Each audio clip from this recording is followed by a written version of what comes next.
Assalamualaikum warahmatullahi wabarakatuh. Perkenalkan, nama saya Sarni, NIM 176501154 kelas B. Di sini saya akan menjelaskan tentang negosiasi dan kontrak. 1. Negosiasi. Mengapa bila orang pergi ke tempat perdagangan di Meksiko, mereka akan melakukan negosiasi walaupun hanya untuk beberapa dolar saja, tapi bila mereka melakukan transaksi dengan sebuah produk berharga ribuan dolar, mereka enggan untuk tawar-menawar.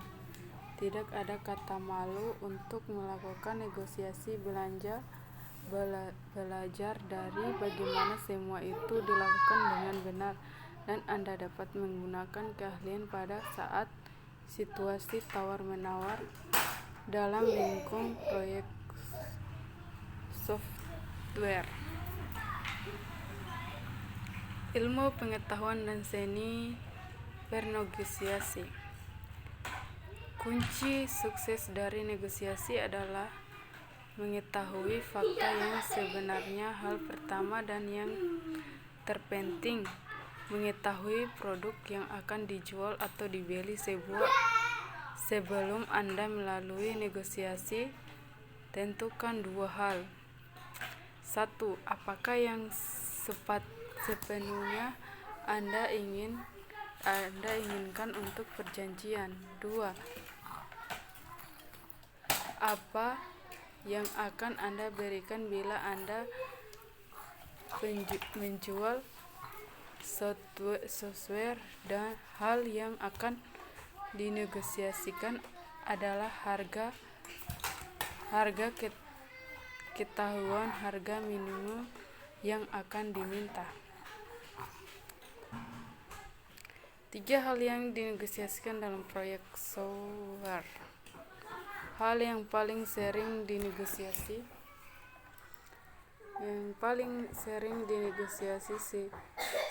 adalah harga tetap lamanya proyek, dan fungsi proyek dapat juga dinegosiasikan. Seperti kata pepatah, Anda akan mendapatkan yang murah, cepat, atau bagus. Pilih dua hal.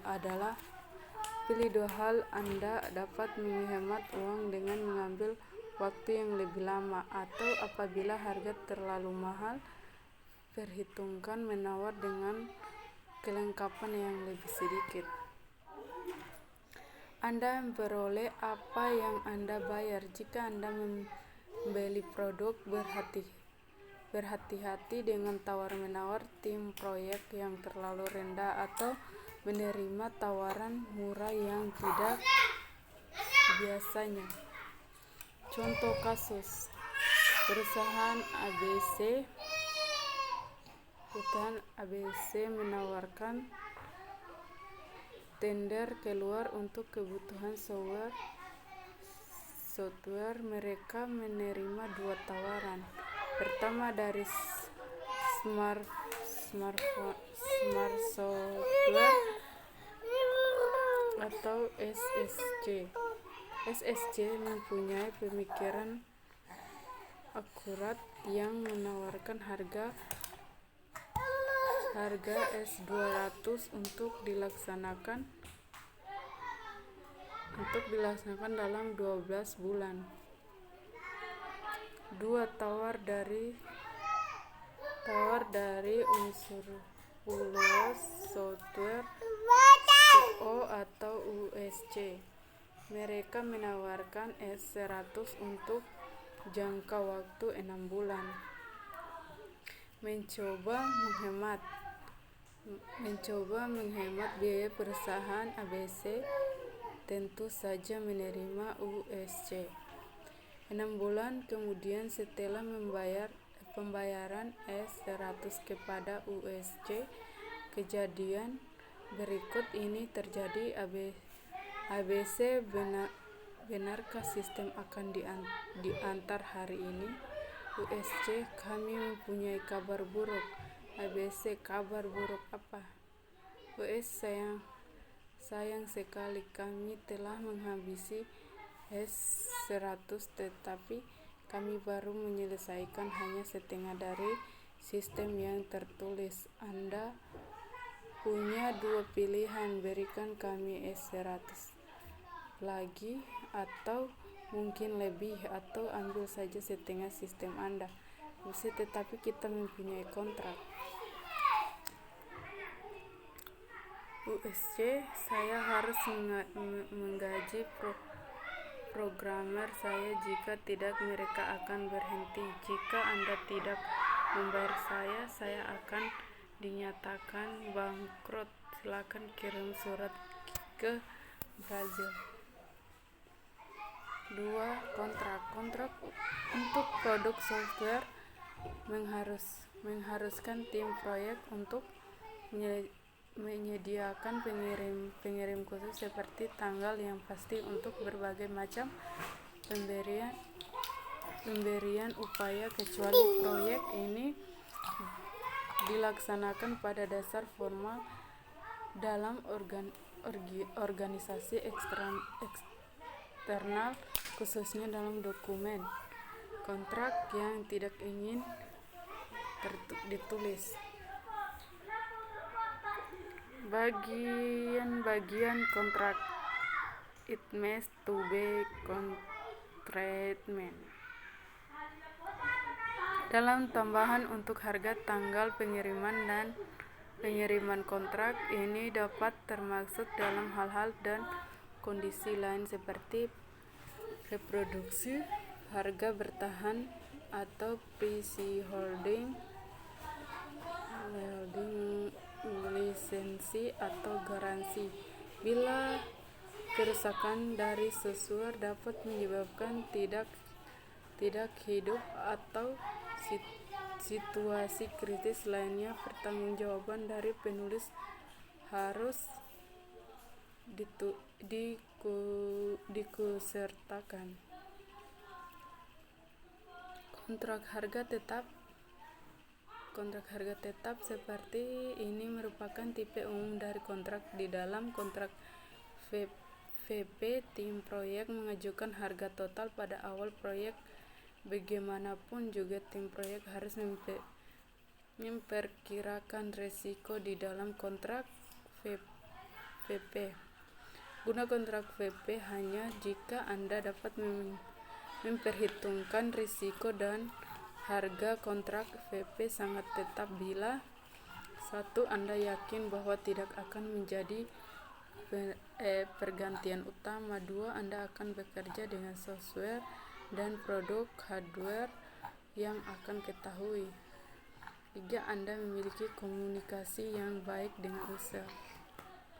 Kontrak harga tambahan, seperti apabila risiko terlalu tinggi dalam menentukan harga, tetapi tim proyek harus memilih kontrak CP. Pada kontrak CP, tim proyek menerima gaji dalam jumlah tetap per hari atau per jam, ditambah ongkos-ongkos. Biasanya perusahaan tim membuat janji untuk beberapa lama. Mereka membuat kontrak CP sangat tetap bila 1. Anda merasa bahwa pergantian utama akan terjadi atau RD tidak ada, atau kebutuhan lainnya tidak jelas. 2. Anda bekerja dengan tidak mengetahui sistem operasi, paket software atau hardware, atau Anda mempunyai perlahan pengembangan khusus untuk menulis, seperti simulator tes dasar dan sebagai berikut. Komunikasi yang kurang baik antara Anda dan user. 4. Aktivitas utama berorientasi pada manusia, contoh interview. Kondisi dan syarat. Jika Anda menjalani kontrak CP, yakni bahwa kondisi dan persyaratan jelas, masuk semua syarat-syarat dan kondisi aspek hukum dari cara yang Anda inginkan untuk bekerja dengan klien. Kontrak di luar organisasi dan di dalam organisasi. Kontrak akan diterima secara luas jika organisasi eksternal atau perusahaan menyediakan layanan proyek. 3. Peninjauan proposal yang dikembalikan. User dapat mengembalikan proposal yang telah diterima dengan sedikit perubahan waktu yang dijadwalkan untuk anggota teknis dari tim proyek untuk meninjau sedikit perubahan susunan kata dapat berarti upaya utama. Masalah harga dapat dinegosiasikan kembali. Berhati-hati untuk tidak setuju pada kondisi dan persyaratan. Biarkan manajemen tingkatkan tinggi atau departemen yang sah menangani masalah ini. 4. Kesimpulan untuk fase definisi. Ini akan membawa kita pada akhir fase definisi. Mari kita mengulangi kejadian penting yang pernah dicapai. 1. Dokumen kebutuhan RD yang lengkap dan telah disetujui oleh kedua belah pihak, yaitu tim proyek dan user. 2. Dokumen proposal dapat digunakan untuk analisis atau seluruh pengembangan yang dilengkapi dan diberi oleh user. 3. Walaupun tidak mempertimbangkan kejadian penting, izin dan PP itu dengan menyediakan sumber daya yang diperlukan. Sekian dan terima kasih. Assalamualaikum warahmatullahi wabarakatuh.